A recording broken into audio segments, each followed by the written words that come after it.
sebagai seorang yang great personality adalah komunikasi. Betul apa tidak?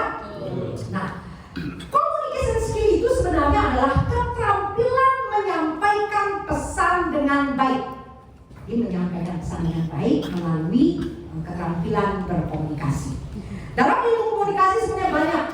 Ada komunikasi politik, komunikasi organisasi. Tetapi yang saya sharingkan biasanya dua hal ini, yaitu komunikasi personal dan komunikasi secara publik. Hari ini khusus saya akan membahas sesuai dengan yang diminta oleh skop dari pasar, yaitu tentang public speaking, ya, yaitu berbicara di hadapan banyak orang.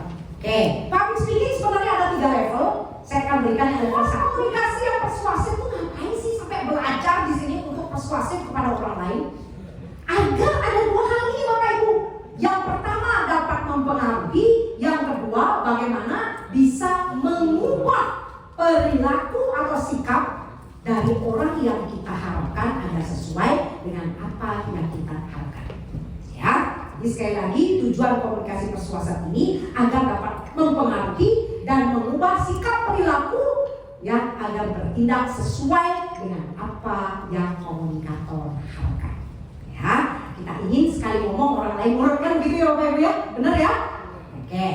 Maka ada pertanyaan, mengapa orang mau mendengarkan ketika kita berbicara kan gitu? Bu, saya sudah berusaha bicara gak mau dengar gitu ya. Kenapa ya? Ada 3 hal ini yang menyebabkan orang itu bisa didengarkan dengan baik. Oke, yang pertama Bapak Ibu, mie. Tergantung dari mie itu bukan mie ayam ya. Tapi saya ini siapa? Kalau kita ini ketua koperasi berbicara di hadapan stafnya pasti didengar. Itu namanya karena jabatan. Ya. Yang kedua mungkin dia tokoh masyarakat, didengarkan sama orang lain. Yang pemangku agama didengarkan sampai dengan ininya pengikutnya. Nah kalau kita ini bukan siapa-siapa gimana caranya? Jadi apa yang kita lakukan hendaknya itu yang kita ucapkan. Semuanya bilang, ini semuanya harus ramah ya. Dia sendiri nggak ramah, nggak didengerin. Nggak boleh korupsi ya. Dia sendiri korupsi, nggak didengerin. Disiplin ya. Dia sendiri nggak disiplin, nggak didengerin Bapak Ibu. Maka apa yang Bapak Ibu katakan itulah yang nanti Bapak Ibu lakukan. Atau Bapak Ibu lakukan itulah yang nanti akan Bapak Ibu katakan. Orang akan mau mendengarkan. Yang kedua adalah karena konten atau materi. Materinya bagus nih.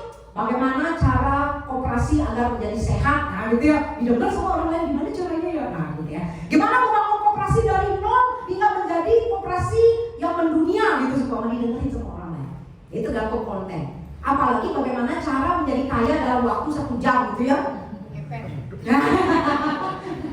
Dengan cara babinya ngepet atau judi online jangan ya. Tapi orang banyak dengerin itu Bu. Coba Ibu bikin judul. Gimana caranya agar kita bisa kaya raya dalam 1 jam? Banyak orang mau, tapi kita berbuat yang tidak benar. Ya. Nah yang ketiga inilah yang saya akan sharingkan. Deliver, cara menyampaikannya. Orang semua bisa bicara, tapi cara menyampaikannya itu berbeda-beda. Maka cara menyampaikan ini tergantung 3 hal ini Bapak Ibu. Yang pertama ada namanya kata-kata. Yang kedua ada namanya nada suara. Dan yang ketiga ada namanya gestur, ya, atau bahasa tubuh.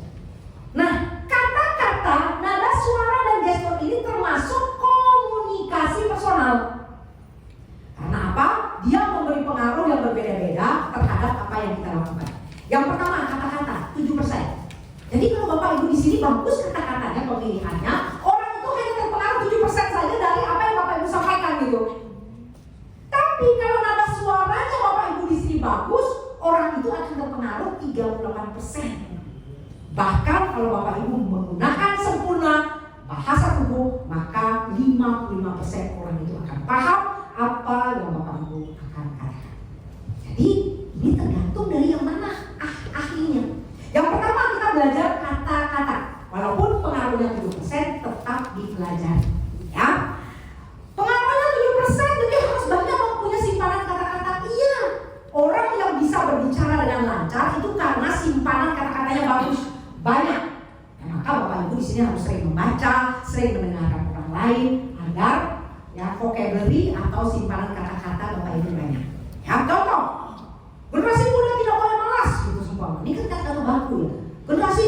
tidak boleh malas. Semua orang bisa bicara seperti itu. Coba kita jadikan kata-kata ini menjadi manis, bagus ya. Kita rubah. Salah satu perilaku positif generasi muda agar dapat menjadi contoh yang baik terhadap lingkungan di sekitarnya, diantaranya dengan melakukan aktivitas positif, kreatif, inovatif, dan terlibat langsung di masyarakat.